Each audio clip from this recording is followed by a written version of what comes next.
Episódio 7. Avá-Tuná.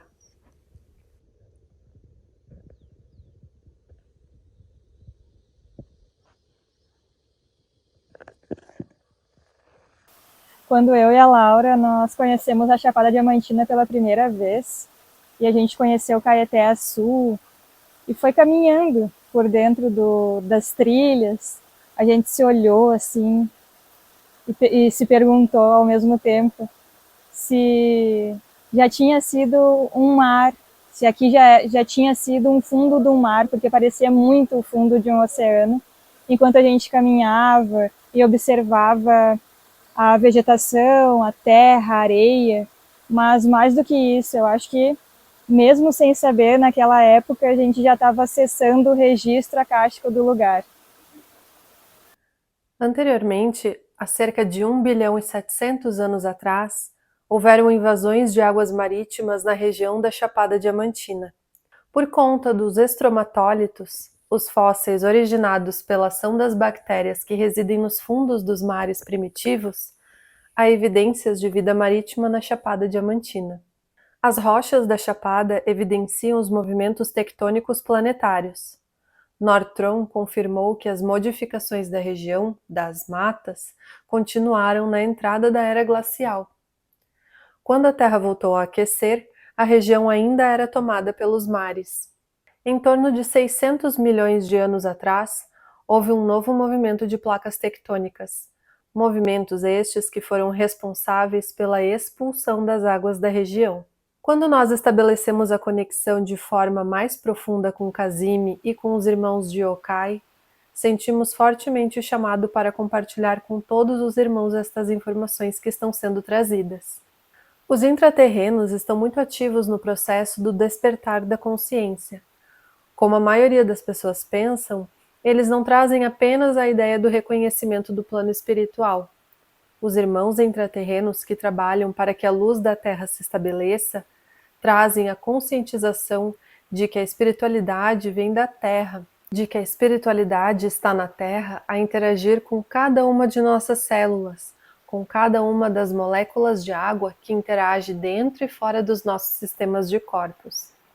A água é fonte da vida, e os irmãos de Yokai prezam pelas águas que nascem no interior das montanhas, porque são as nascentes que alimentam todo o ecossistema vivo, levando a informação de vida até os mares, até os oceanos. Reconhecendo isto junto a eles, recebemos um chamado da nossa equipe espiritual para irmos até Salvador. Nortron, quando nos traz as orientações junto à equipe que trabalha pelo comando Ashtar, por segurança, nos orienta até uma região. Quando lá chegamos, ele traz a orientação do trabalho a ser executado na grade eletromagnética do local. A informação não vem completa de uma só vez para que o governo oculto não saia na frente.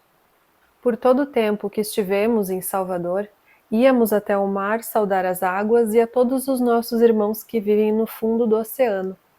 Saudávamos desde as irmãs cianobactérias, as majestosas vidas do fitoplâncton, os verdadeiros ancoradores de vida na Terra, até os irmãos de dimensões superiores.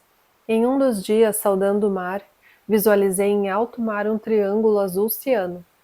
Fiquei observando-o na tentativa de compreender do que se tratava.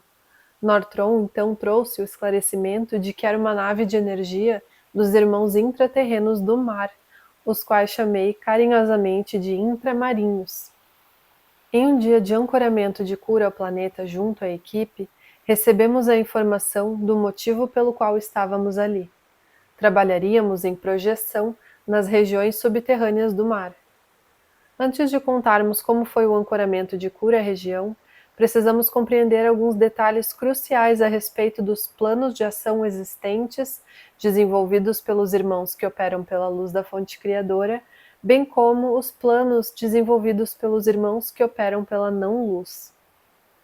PABU não é apenas para que reconheçamos as cidades de cristais, ancoradoras da vida na crosta do planeta.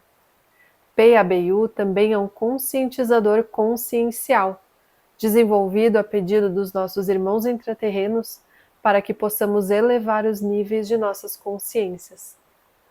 Portanto, precisamos compreender algumas coisas para que possamos nos elevar.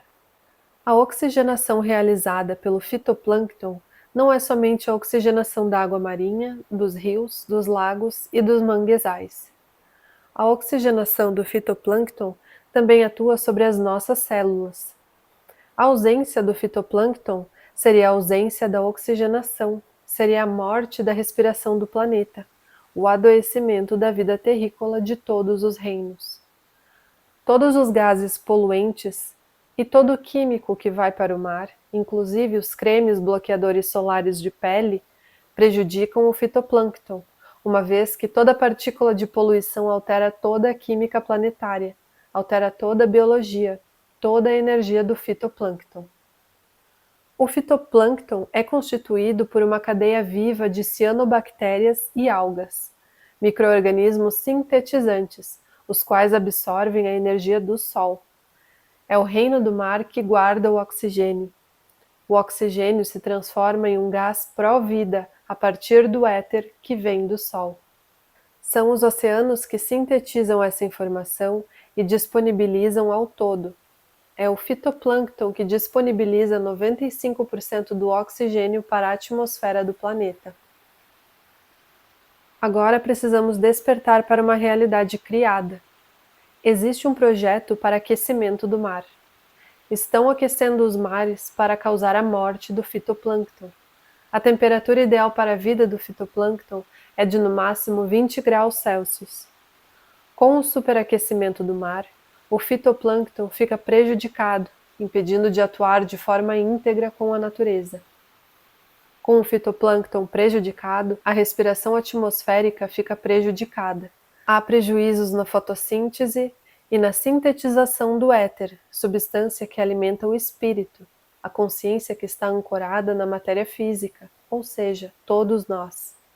A liberação do oxigênio à crosta fica insuficiente. A alimentação espiritual se prejudica e, desta forma, a conexão com a espiritualidade de luz fica prejudicada.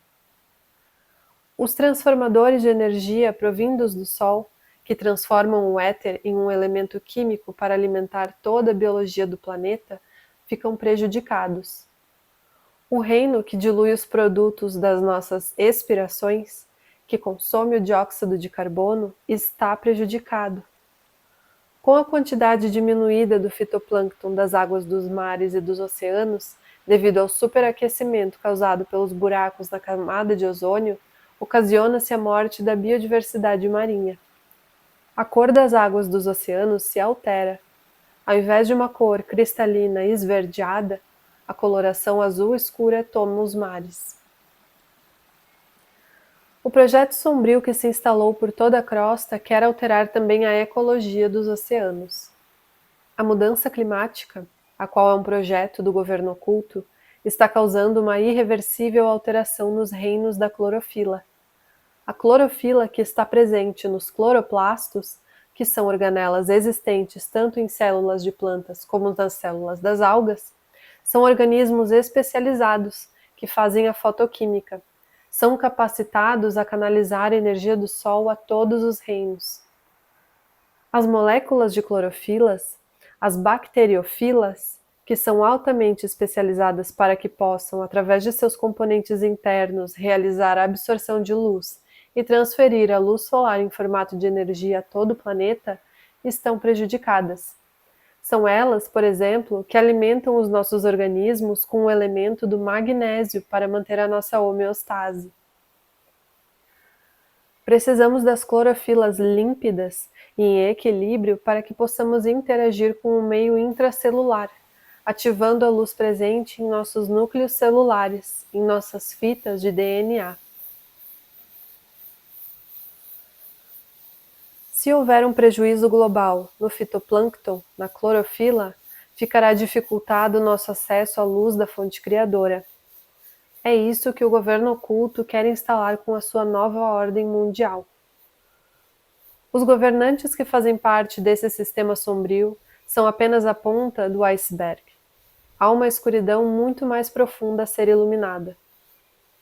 Este projeto foi elaborado para nos desconectarmos de nossas naturezas, das nossas naturezas espirituais e conscienciais. Além de toda a poluição nas águas, a luz artificial que incide sobre os oceanos também prejudica a fotossíntese, prejudicando a qualidade e a quantidade de luz e de oxigênio livre no planeta. O projeto Sombrio não foi elaborado apenas para romper os filamentos conectivos das nossas pineais quando em interação às luzes artificiais ou alimentos tóxicos. O projeto Sombrio também atua artificialmente sobre os mares.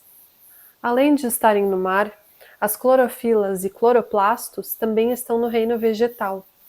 Quando venenos são adicionados na comida, mata-se o cloroplasto, gerando assim alimentos artificiais não biológicos. Os venenos matam a biologia, matam os canais sutis dos vegetais e das frutas. É um projeto para também acabar com o reino vegetal, com a biologia animal e hominal, uma vez que estes precisam da vida marinha e do reino vegetal para expressarem-se na crosta. Vamos mais a fundo. Quando um alimento biológico sem contaminação química, ou seja, sem veneno, é submetido ao calor, levado a altas temperaturas, esse alimento deixa de ser alimento e vira um resíduo tóxico. Isto ocorre porque o cloroplasto e a clorofila são desintegrados no momento em que entram em contato com altas temperaturas. Com este processo, as células do nosso corpo que recebem o alimento resíduo ficam sem energia vital, energia esta que seria fornecida pelo alimento íntegro. Os resíduos absorvidos instalam-se em nossas células, causando desequilíbrios graves, criando um grande descompasso, o que nos leva muitas vezes, enquanto humanidade, ao desenvolvimento dos cânceres, doenças coronárias e doenças tidas como normais na terceira idade. É desta forma que o governo oculto cria o anti-ecossistema, e a sociedade terrícola, impedida de questionar por não ter força, perde a sua homeostase vital. É preciso despertarmos para o reconhecimento de que somos um organismo vivo a interagir mutuamente. Mangues, lagos, rios, mares, oceanos, células, organismos vegetais, animais e hominais, somos todos um circuito bioeletromagnético. Se há equilíbrio nas organelas celulares das algas, se houver vida no cloroplasto, haverá vitalidade em nossas células. Se há vida neste circuito, há grande conexão entre os reinos. A desconexão gera desrespeito. O desrespeito gera preconceito. O preconceito gera separação. A separação gera toxinas. As toxinas geram doenças. As doenças são informações em nossos corpos físicos, informações de que estamos desconectados de nossa essência divina, desconectados da luz da fonte criadora. A poluição dos mares nos mostra que estamos, enquanto sociedade terrícola, com ausência de luz em nossas consciências. Precisamos acender as nossas lâmpadas internas para libertar o planeta da escuridão. Agora que já compreendemos a importância dos oceanos para a vida planetária, poderemos internalizar melhor as informações do ancoramento realizado junto à equipe que opera pelo Comando Ashtar, junto aos irmãos intraterrenos marítimos. Naquela noite, quando nos conectamos ao Oceano Atlântico, tínhamos a consciência de que uma grande onda de informação se propagaria para dentro dos mares através de uma potente sintonização às moléculas das águas planetárias. Avistei uma nave imensa, a qual em proporção cobriria toda a área do Oceano Atlântico. Esta nave emitia ondas de alta frequência para dentro do oceano, as quais se propagavam e sintonizavam frequências de múltiplas cores. Além desta nave imensa, observei muitos irmãos devas que habitavam cidades intramarinhas. Irmãos do Comando Ashtar e do Comando de Santa Esmeralda circulavam uma região intraoceânica. Eles circulavam sem nenhuma dificuldade de acessar as dimensões profundas da água. Ao mesmo passo que podia observar os movimentos intraoceânicos, enquanto túneis eram projetados no meu campo de visão, me projetei ao pé de uma montanha. Lá, irmãos da Confederação estavam fora da água. Em círculos emitiam uma vibração de alta frequência, Vibração esta que descia para um ponto da montanha que estava coligado ao oceano. Estavam realizando uma limpeza em uma linha de energia planetária que ligava desde a região de um porto de Ilhéus até a região da Chapada Diamantina. Enquanto realizavam este ancoramento, em conexão aos irmãos de Novax, as frequências emitidas se somavam e assim eu pude observar a interação energética abrindo no meio do Oceano Atlântico uma espécie de bunker. Ali pude observar naves de irmãos desconexos que estavam neste bunker submarino. Algumas destas naves estavam no fundo das fendas submarinas subterrâneas. Estas naves, pelo comando Ashtar, eram desmagnetizadas e os irmãos desconexos que estavam operando eram removidos do local. E a partir dessa conexão desse canal, eles conseguem migrar para outros locais. Por isso que a gente tem esse avistamento tão grande de OVNIs, né, de UFOs, de naves, de veículos no local. Assim como há em outras regiões um grande conflito para que a não-luz, os irmãos desconexos, seja como a gente quiser chamar esses irmãos que não trabalham pela Confederação, há uma grande disputa desses territórios, porque uns querem instalar a Terra Cruz, que é essa nova ordem mundial, enquanto outros querem trabalhar pela Confederação, trabalhar em prol da nova Terra, pela regeneração, pela a Terra se elevar a ponto de acessar a quinta dimensão, né? E há esses conflitos. Só que ao contrário do que ocorre na Ucrânia, por exemplo, na Rússia, onde tem grandes guerras mesmo, que a gente vê fisicamente isso materializado, aqui algo é mais sutil. E ocorre essa disputa de território, sim, pelos nossos irmãos que ainda estão desconectados de seus corações e residem nas cidades do subsolo.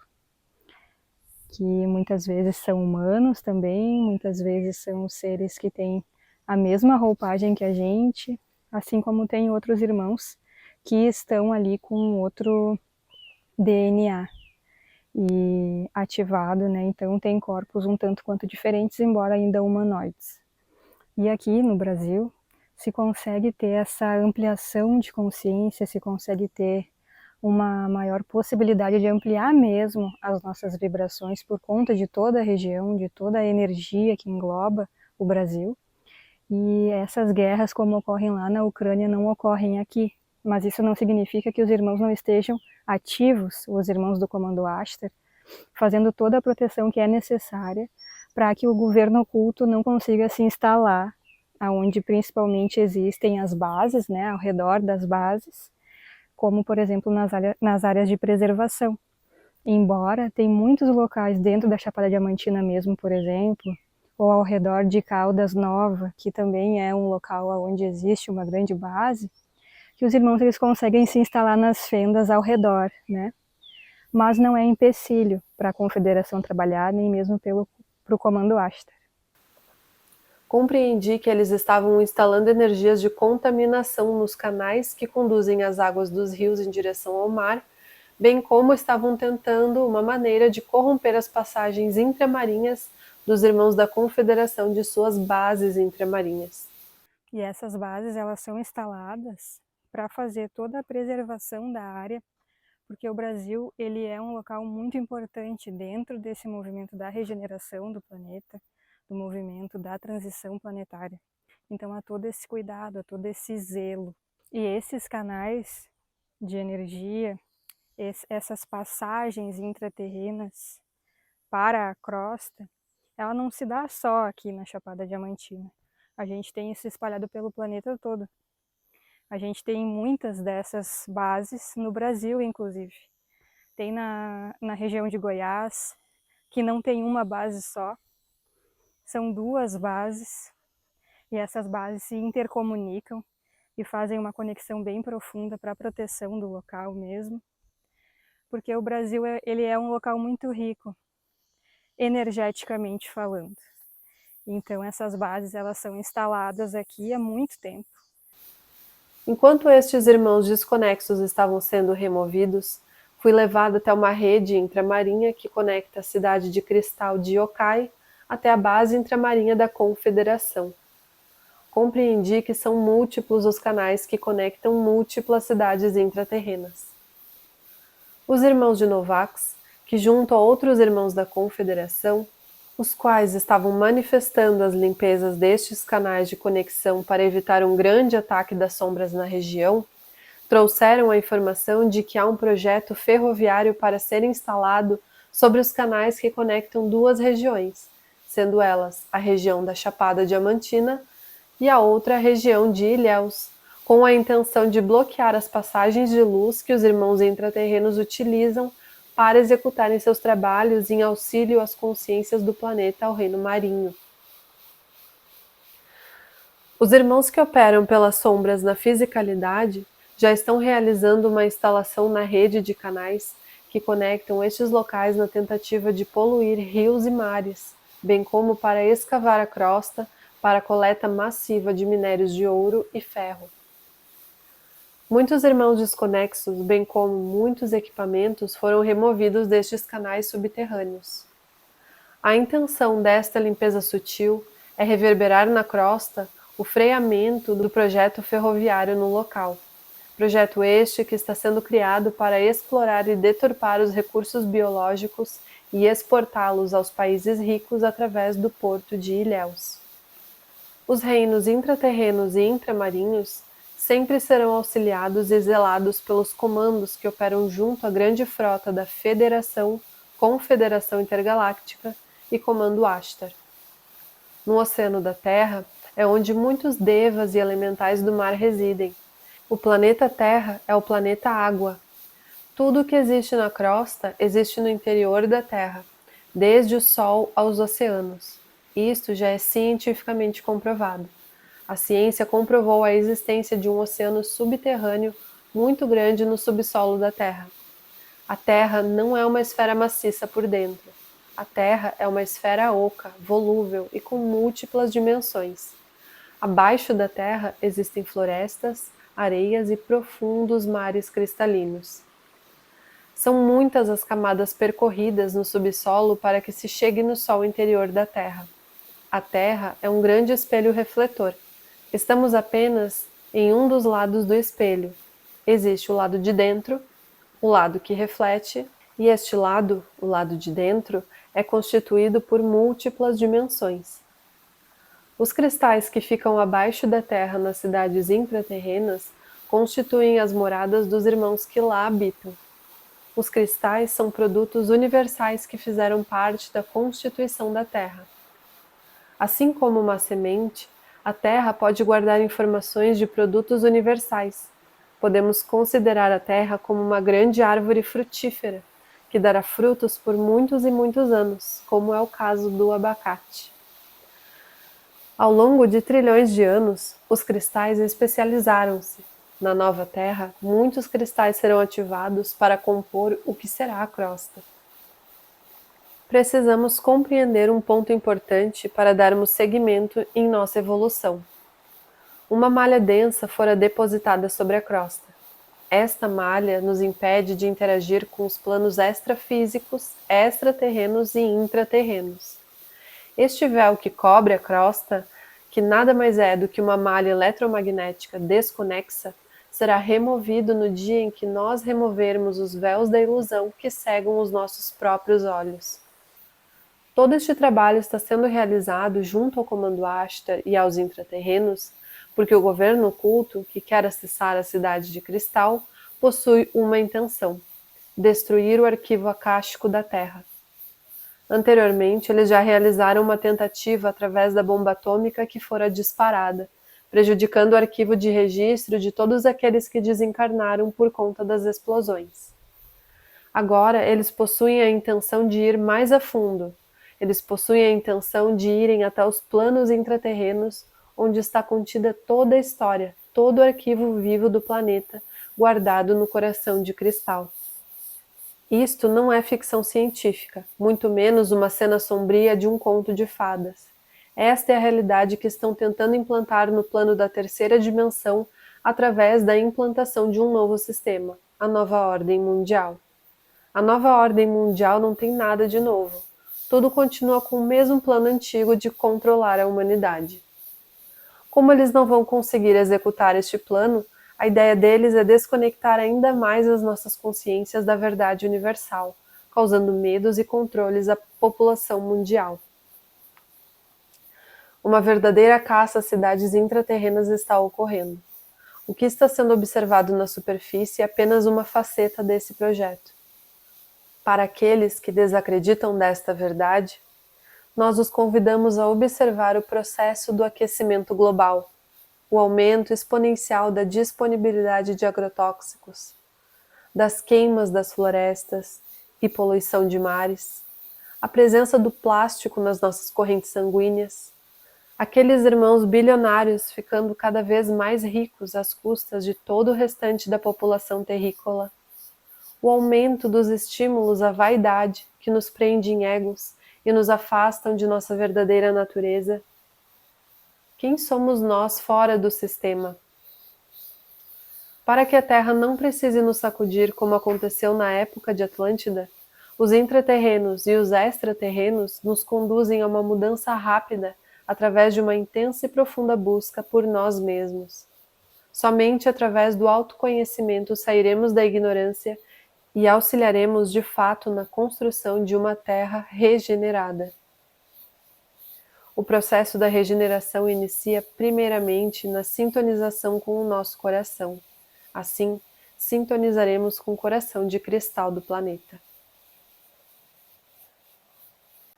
Existem algumas grandes preocupações em relação a essa mineradora que vem surgindo aí na tentativa de fazer uma nova exploração, explorar minérios na Chapada Diamantina, assim como já explora na Amazônia e em outros locais. É uma rede de mineradora, na verdade.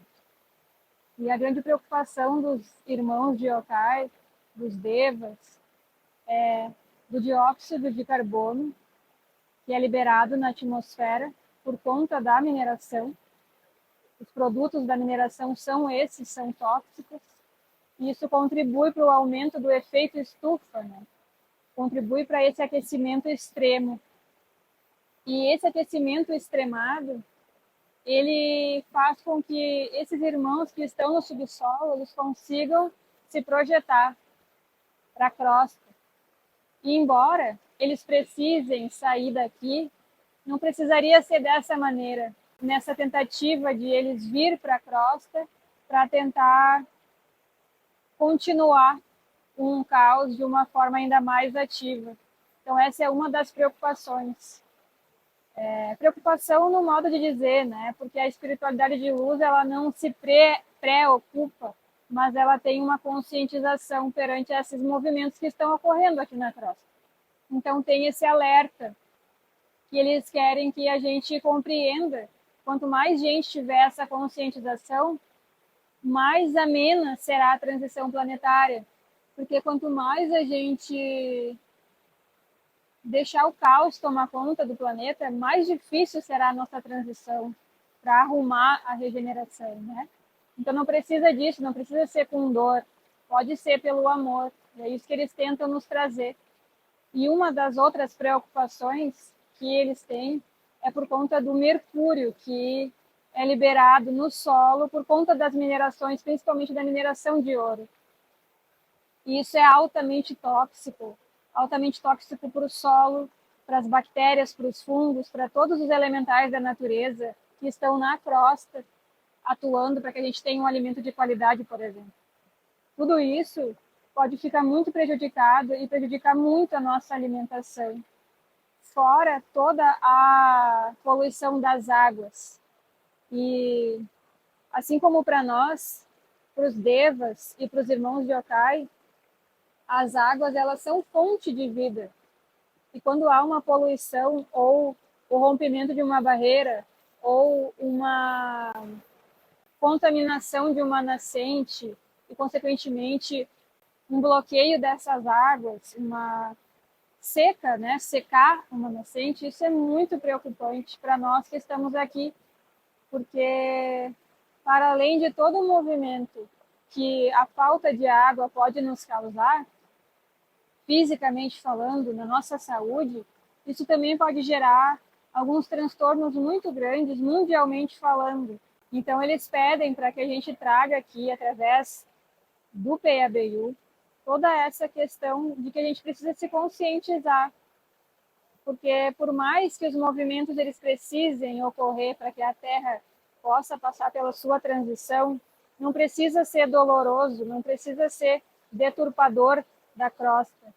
Até porque eles prezam muito pela saúde da crosta, do reino vegetal, porque a Terra é o único planeta desse sistema aqui que a gente se encontra, desse sistema solar, que tem árvores. Essa é uma informação que eles trazem. E não precisa a crosta virar um deserto para fazer a transição planetária, entende? Isso é antivida. Não é isso que eles acreditam e não é por isso que eles zelam. Eles zelam pela regeneração, eles zelam pela possibilidade da gente conseguir manter o reino vegetal ativo. E é por isso que eles estão tão atuantes dentro de biomas, tão atuantes dentro de parques nacionais, como o Parque da Chapada Diamantina, e com a intenção de que a gente consiga auxiliá-los a trabalhar, porque a gente precisa se conscientizar, ampliar a nossa consciência, para que assim a gente possa fazer esses movimentos que são necessários de cuidar da água que a gente tem, cuidar das árvores que a gente tem, cuidar do solo que a gente tem, plantar florestas de alimento, porque tudo isso é regeneração e não o contrário. A regeneração não é desértica. A regeneração ela é para manter a vida de um planeta vivo, viva.